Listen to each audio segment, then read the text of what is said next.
what did this match miracle do for you as parents and also as a family? So adoption is not an easy road. I don't think it's easy for anybody.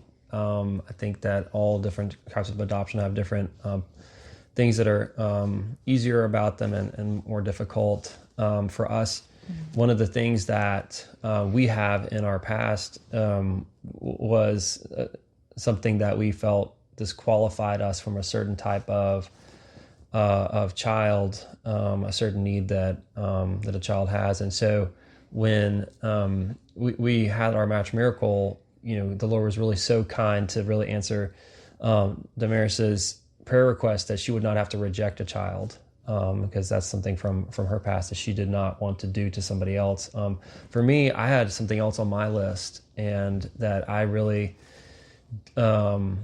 had sort of decided was not something I was able to give to Joshua, and had really made that very clear in the adoption paperwork. Hey, we are not open to adopting a child with this particular issue, but it's so funny how the Lord actually sometimes calls you to the thing that you feel least qualified for.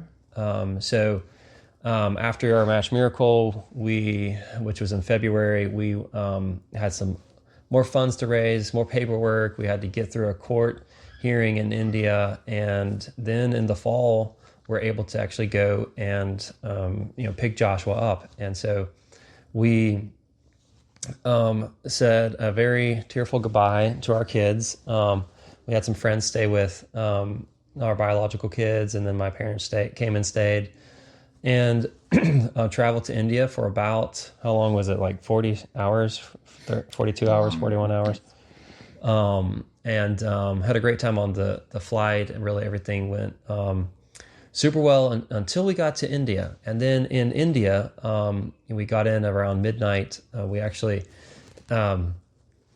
arrived and got through customs and had to take a national flight to Joshua's birth town. And in that process, it was actually very difficult to find where this other gate was. And we found out we had to take a bus. And so now it's like 1:00 in the morning. We are trying to find this bus to get to the other gate. We have about 45 minutes to get there. And, we are sweating bullets. We're kind of freaking out. And this nice guy says, "Hey, you have to go get your ticket for the bus over at this booth over here." So I come over to the booth, and the guy is just sweating bullets. There's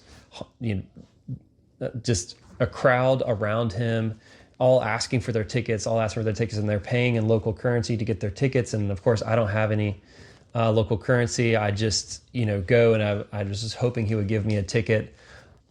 And I showed him our flight, and this whole time Damaris is on the bus, and it has our luggage and everything. And this nice guy who had told me where to get the tickets, he was telling the bus driver, don't leave, that guy needs to come. And the bus driver tries to leave, and the guy opens the door and stands 1 foot in the bus, 1 foot outside. And so, just telling the bus driver, wait. And so the guy in the booth is freaking out, and he sees all this happening, and he's just, going as fast as he can. He finally gives me tickets, and I run in and get into the bus, and then the bus zips off and speeds off. And later on, we found out that actually just your boarding pass was enough. You didn't actually have to have tickets. But that was just sort of how we entered into India, with a lot of adrenaline and a lot of sleep deprived, tired. And we finally did make it to the birth city. Our guide met us. We got to the hotel, and he said, "Hey, would you like to go and meet Joshua?" And we were totally exhausted by that point. I think 41, 42 hours into with no or minimal sleep. But somehow, even though our bodies wanted to say, "No, we're going to do that tomorrow," somehow I said, "Sure." That's what came out. So we went and took a quick nap and a shower and came down and drove off to the orphanage, and actually had quite a bit of trouble finding the orphanage. And so we come to see Joshua for the first time, and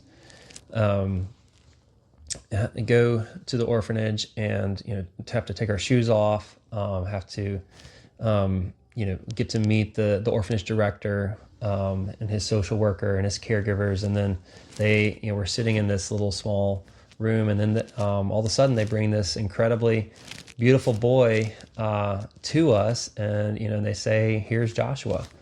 He had a white shirt and some jean shorts on, and these really long, goofy socks.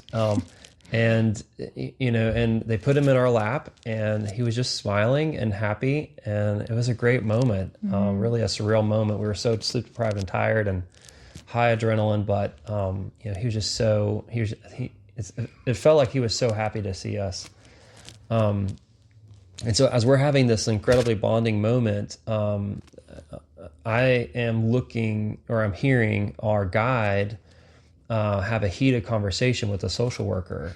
They're going back and forth in Hindi and arguing, and I see her taking Joshua's file and just ripping pages out of it, just ripping pages out, and putting them to the side, and it was very confusing. But we spent some more time at the orphanage and got as much information as we could get from the orphanage, and about what foods he likes, what does he play with, what does he like to do, things like that. Then really after that they said, "Hey, do you want to take him home?" And we weren't really expecting that, to take him with us to the hotel that day, but after we saw where he lived and his conditions and things, we just felt like we just had to take him home as soon as possible. So we did take him with us, and on the way back, we really, at this point, we're kind of on cloud nine. We're both sleep deprived and tired, but we had this incredible encounter with a super beautiful boy who is engaging and brave. And we found out he had actually never really been outside. He'd been the only times he'd been outside of that orphanage was when he had been hospitalized. He'd been hospitalized for malnutrition a few times, and so he'd never really been in a car. He'd never seen grass. He'd never seen the sky. So he's just having such a great time. And then our guide says, "Let me tell you something." And I was like, "Okay." And I'm just kind of smiling and just on cloud nine. And he said, "This was a closed adoption, and there's things that you're not allowed to know, but I found out for you about Joshua's birth." And he proceeded to tell us in a very 30-second story the exact thing, which is what we had both said we did not feel qualified to parent. He told us the exact issue that was the only thing we had put on our form that we were not open to. And at that moment, that is like where I just kind of got super depressed, because, I was like, "Lord, I was open to doing anything, just not this issue." And that's where he reminded me about the Match Miracle. He said, "This is who I have chosen for you. This is who you are called to care for, and I'll be with you." And that's where, that's where I really needed the Match Miracle for me. And so it's not been super easy, but God's been with us and has been faithful and helped us. And we're overall super thankful for him and for God's presence with us, and, just the Match Miracle. Exactly. And I think it has been a huge blessing for our whole family, like our siblings, Joshua's siblings, our kids have all been very, very supportive throughout the entire process. They made little prayer bracelets that we send out to friends to remind them to pray for our adoption, and they were helping in any way they could to make this adoption happen. They were even fundraising on their own with little things. And so for us, it was really the whole family was working together and we were all excited about the adoption. And I think especially through that match miracle, it has given my kids a faith and such an encounter with God. They remember this and they were part of this. And for them, I don't think anybody can ever tell them that there's no God, because they have witnessed how God has spoken to us and how he still speaks today. And I think for our family, this has been an incredible blessing. And as Cleon said, it's not always been easy and there are hard times, but just knowing that God is with you in that, and that you have his peace, and that you know you're doing exactly what he wants you to do, that is priceless. That is just really all you need to get through the hard times. So.